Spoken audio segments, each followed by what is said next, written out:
Time for us to meet the cast behind si Sol at si Luna. And one of the Chuwari Waps. Ayan. Very fabulous walk.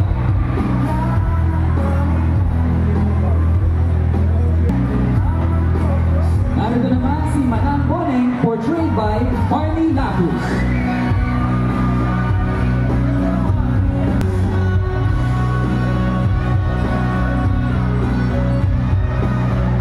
Next, in the role of Luna's fiancé and ex-TL Andy is Juan Bigzon.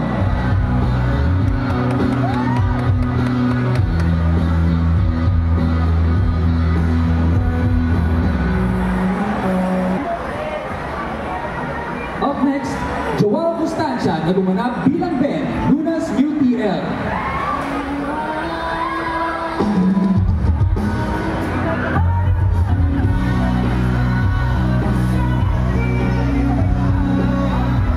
Now everyone, please make way for the cheerful best friends ni Sol, na sina Ray at Claudine, played by Lyle Biray and Uziel Delamide.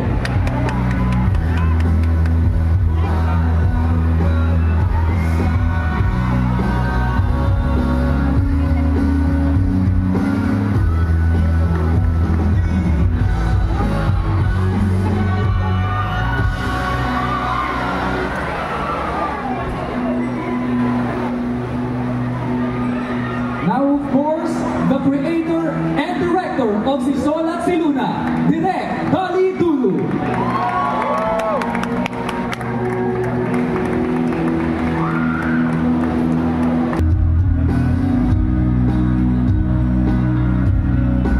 And now, the stars of Si Sol at Si Luna, introducing ang hardworking at resilient na Si Luna, played by Jane Oineza.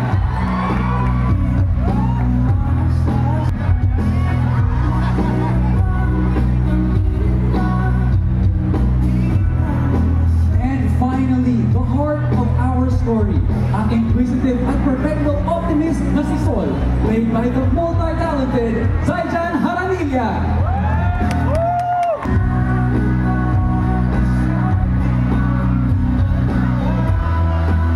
Ayan, let's give another round of applause for our stars joining us this afternoon. Can our stars please rise from their seats to show the fans para makita nila yung mga faces nyo? Okay lang ba? Ayan. Everyone, another round of applause for our stars here in front of us today.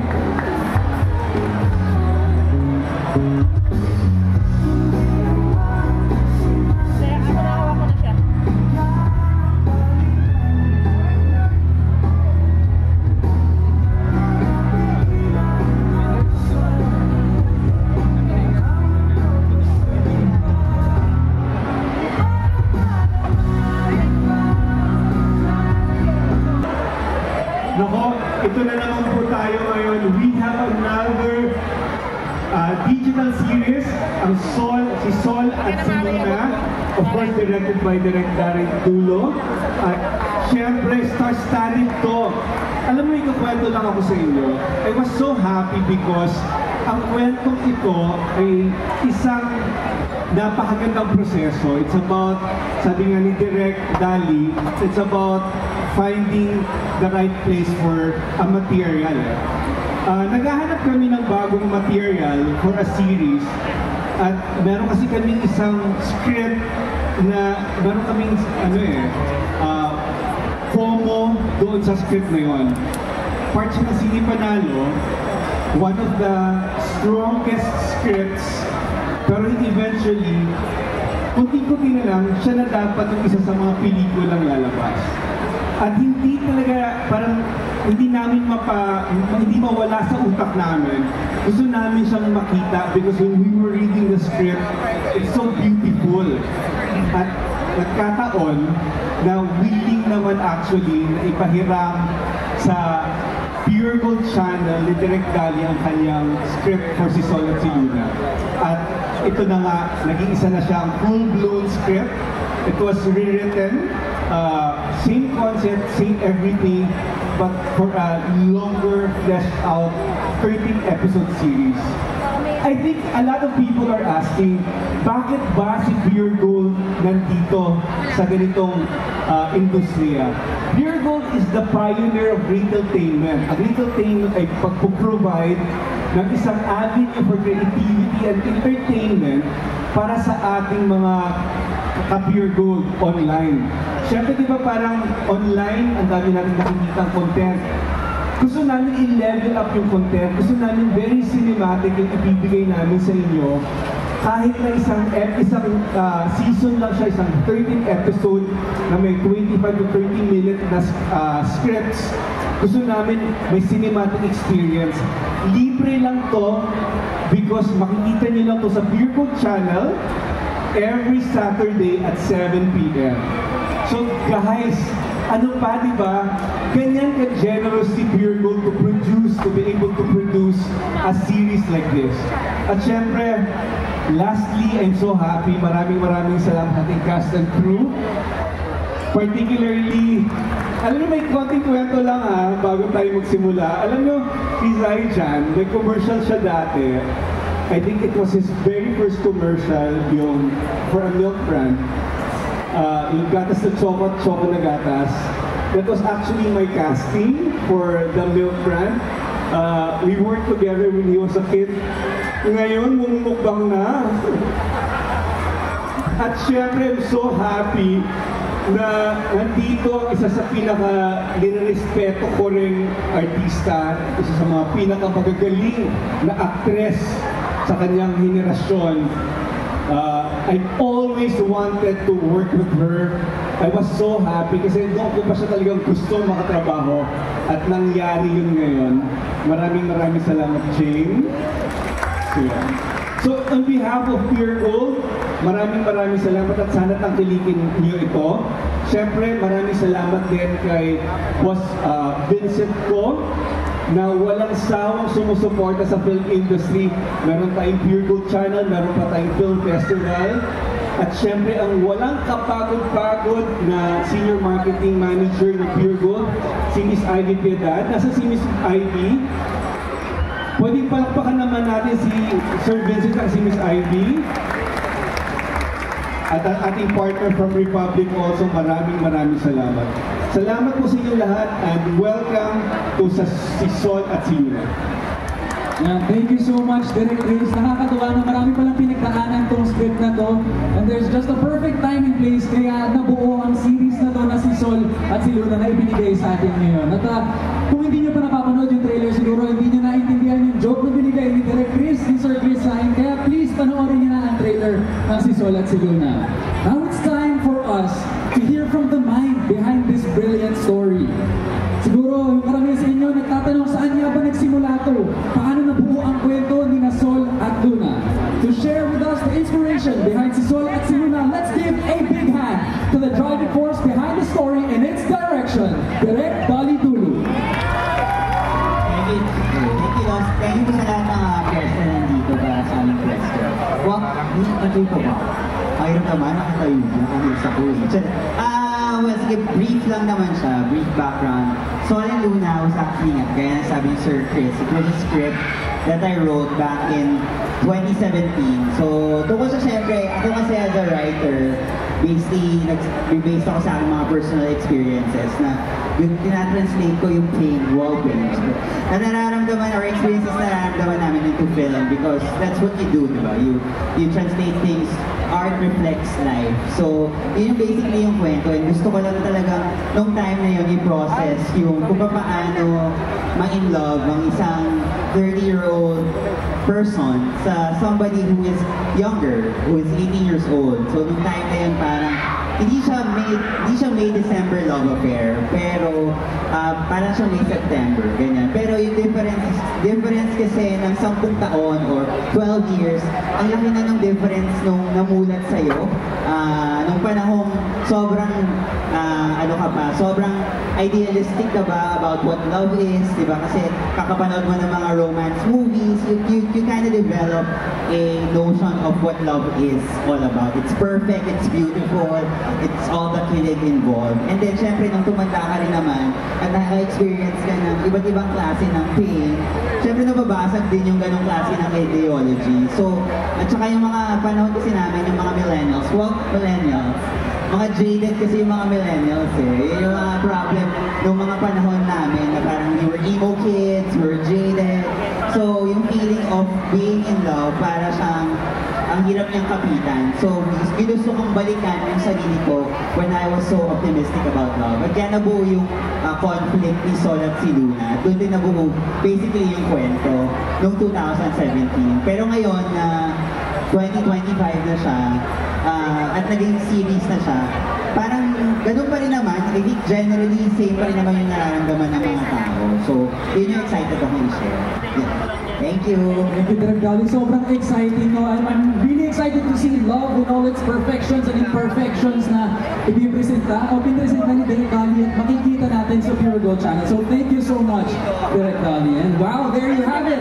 That's our powerhouse cast and crew ng Pure Gold's latest series na si Sol at si Luna. Let's give them another round of applause.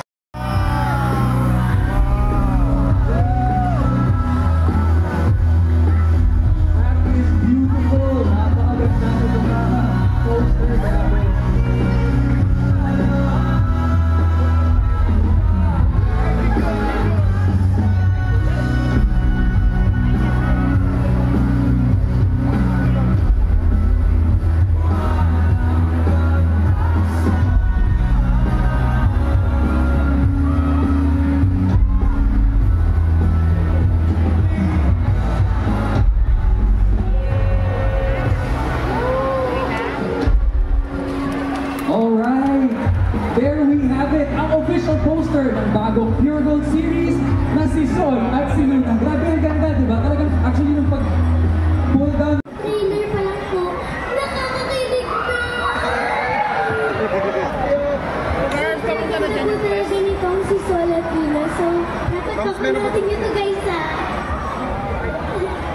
And tuloy-tuloy na natin everyone. Please give your thoughts. Grabe! Ginawa niyo talaga yun? Yun na, hindi nagulat ako kasi alam ko kung gaano kabanal si Saijon sa person na sobrang narinig na. Parang first mo ba yun, Saijon? Ano po? First kissing scene mo sa Saijon? Over na kayo, ganun talaga siya. Nagulat ako. Pero ang ganda, nakuha yung ano direct, kasi pangarap ni direct, hindi sinasabi kasi namin nung ginagawa pa lang yun. May color grading talaga yun, according kay Luna at saka kay Sol. So lumabas siya, in fairness. Kaya abangan niyo po, May 31, 7 p.m. po. Ha, please? Okay ba yun? Go! Good afternoon po. Nung napanood ko yung trailer, grabe.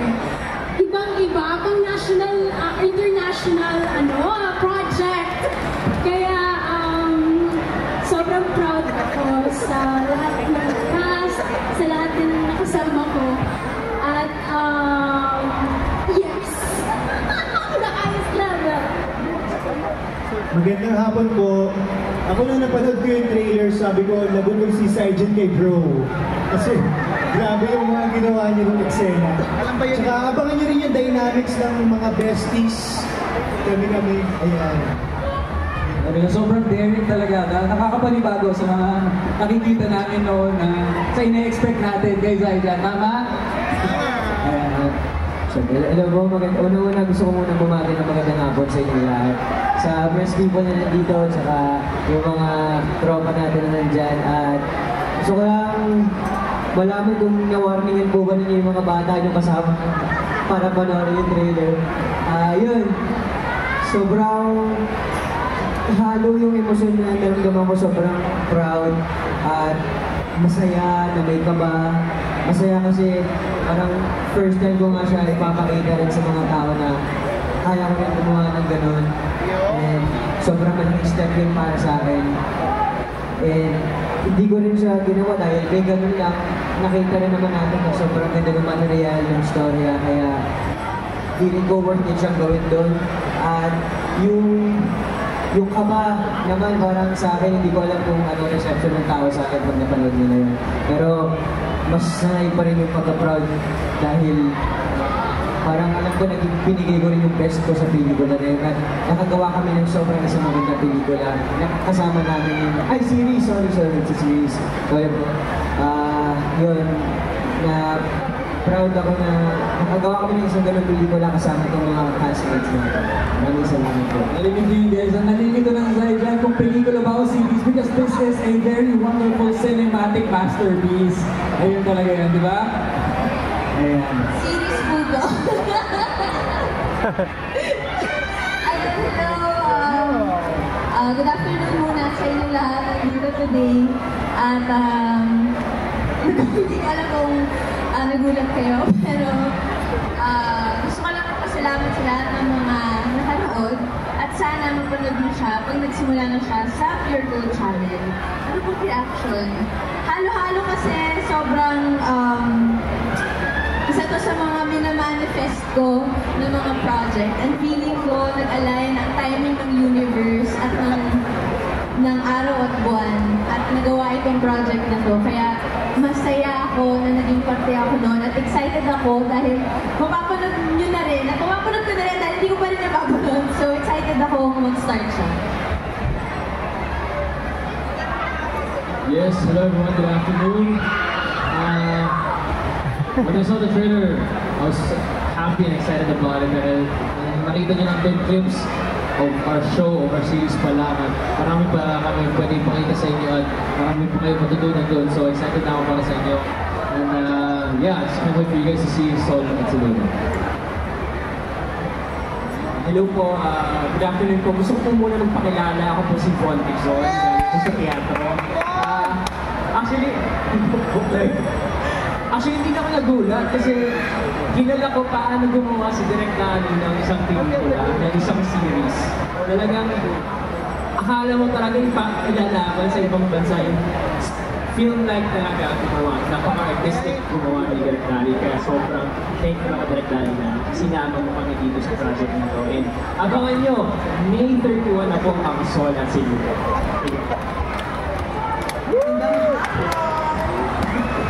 Yung una ko nakita yung trailer, masabi ko lang, malaki na si Santino. Marunong na siyang umibig. Napakaganda, sobrang pang-international, kaya napapagkama ng film instead of series. Pero series na ito.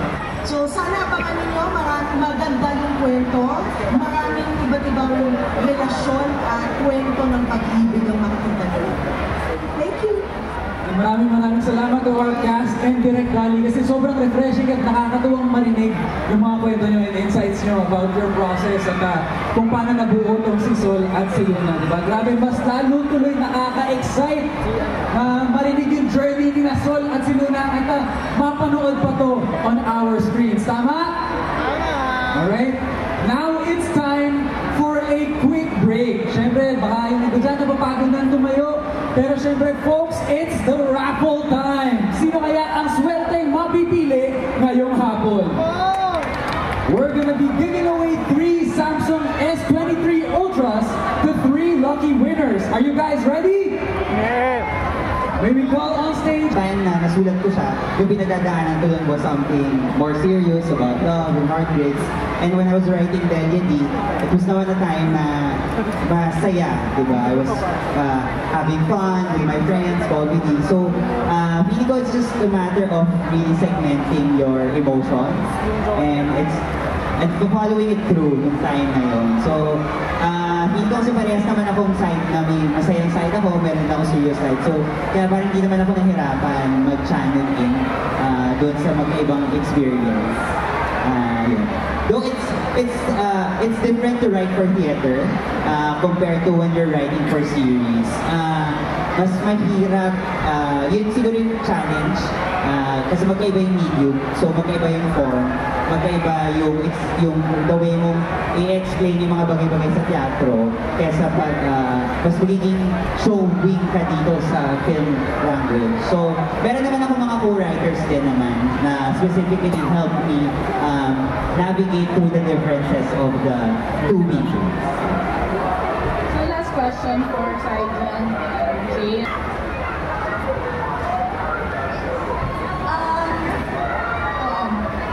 Paano ba? Siguro, pareho kasi kami ni Luna na feeling ko water sign siya.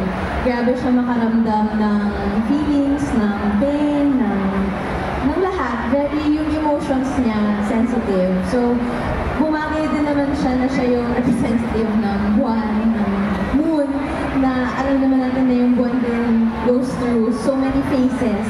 And I guess, ako, as a Cancer, napasok yung zodiac sign. Ganon din ako. I go through phases. Meron din akong ganon. So, doon ako nakarelate kay Luna. At saka siguro pati yung kahit yung pinagdadaanan siya, parang yung na rin, yung motivation na okay, pagpapatuloy natin itong buhay, step by step, makakasuccess tayo. Parang gano'n. Ako naman po siguro kaya ako na-relate kay Sol is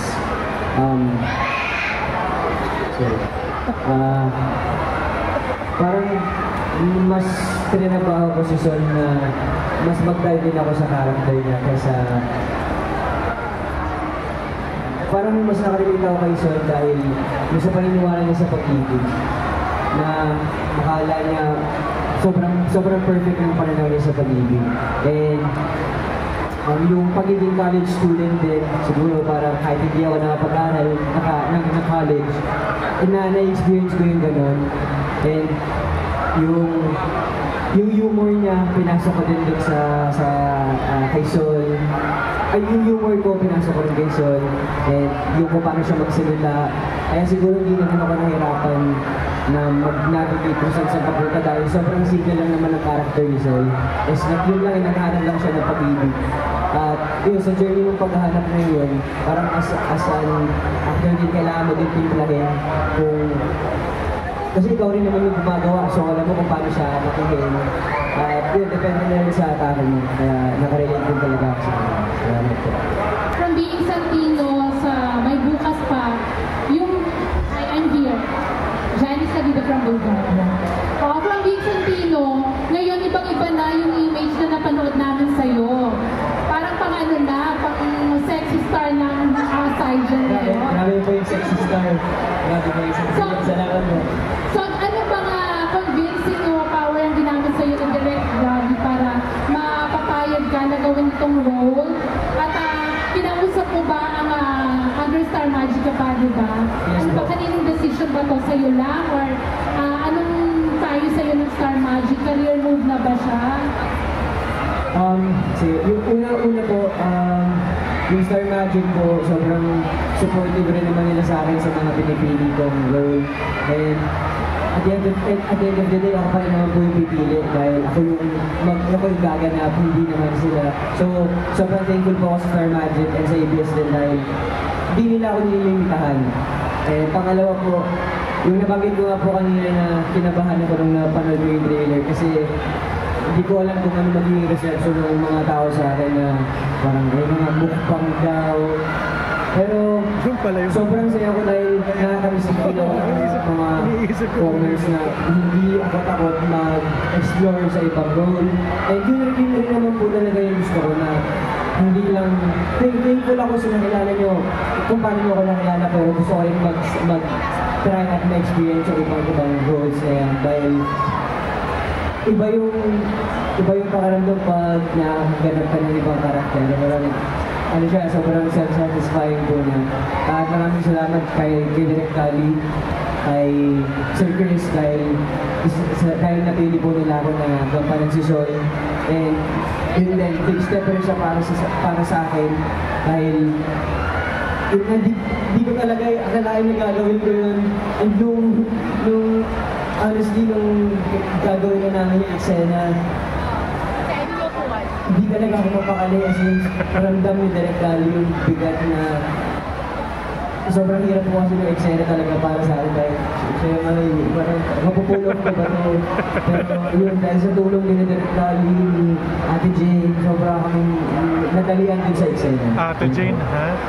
Ate Jane. Follow-up question to Saijan kasi for you to do that role, I'd like to ask and I'm curious, naman po, syempre naman. Sa edad ko naman na to, napagkaanan ko na rin naman ngayon. At nakatulong din siya na nakatulong din siya para sa akin na ilagay yung mga ganong mga pakiramdam ni Sol. Eh, feeling ko naman makikita nyo rin po sa series na ito. Naputol tayo dyan, at have you experienced doing that same scene in real life?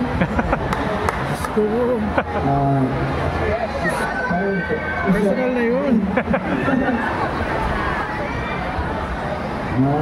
Siguro po ang masasabi ko na is marunong ba ako umalik?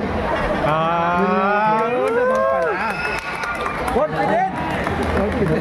Yun lang po. Sorry po, tama po siya. Yun yung po, pero di ko po masabi na nagawa ko na siya in real life. Thank you very much. Salamat po, salamat po. Thank you very much. We have time for one more question. Of your dream projects, tama ba? Hello, nabanggit nyo kanina na parang ito yung parang isa sa mga projects na inaasam nyo, o parang universe ng Manifest, yeah. Anong meron dito? Kaya mo nasabi yun? Sobrang ganda ng kwento. As in, nung binabasa ko yung script, hindi ko siya mabitawan. Nagpuyat ako, inabot ako gabi hanggang umaga. As in, seryoso yung si Sol at si Luna. Hindi ko siya nababa. As in, ako naman, bawat episode, gusto mong mapapanood yung next kaagad na episode. Gusto mong malaman kung ano yung nangyayari sa mga characters. Sobrang ganda ng story. Sobrang ganda kung paano nakunan yung kwento. Dahil sa trailer pala, nakita ko na yun. Nakita ko na yung teaser na yun at gusto ko na siyang mapanood ng buo.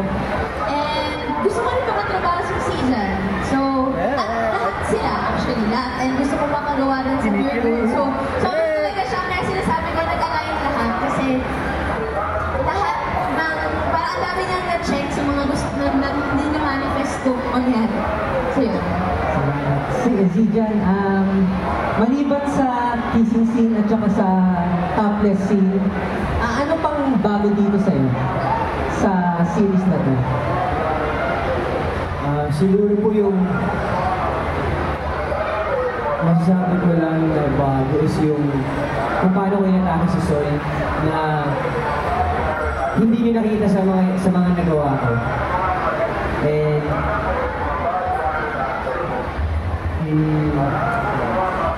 yun, feeling ko ibang Zijan yung makikita niyo po dito sa pelikula na ito dahil alam ko na pinanabaho ko din siya na gusto ko din makita ng ibang tao. Yun nga po yung image nila sa akin na okay, parang na-stick siya sa pangalan, ganyan, bro. Pero gusto ko yung ipakita na kaya ko rin talaga ibang side naman na pagpapakilig siya yung coming of age. Yes, yun po. And thank you very much for being here. Mas sige, ang palakpakan ng cast and Direct Valley here on stage with us today.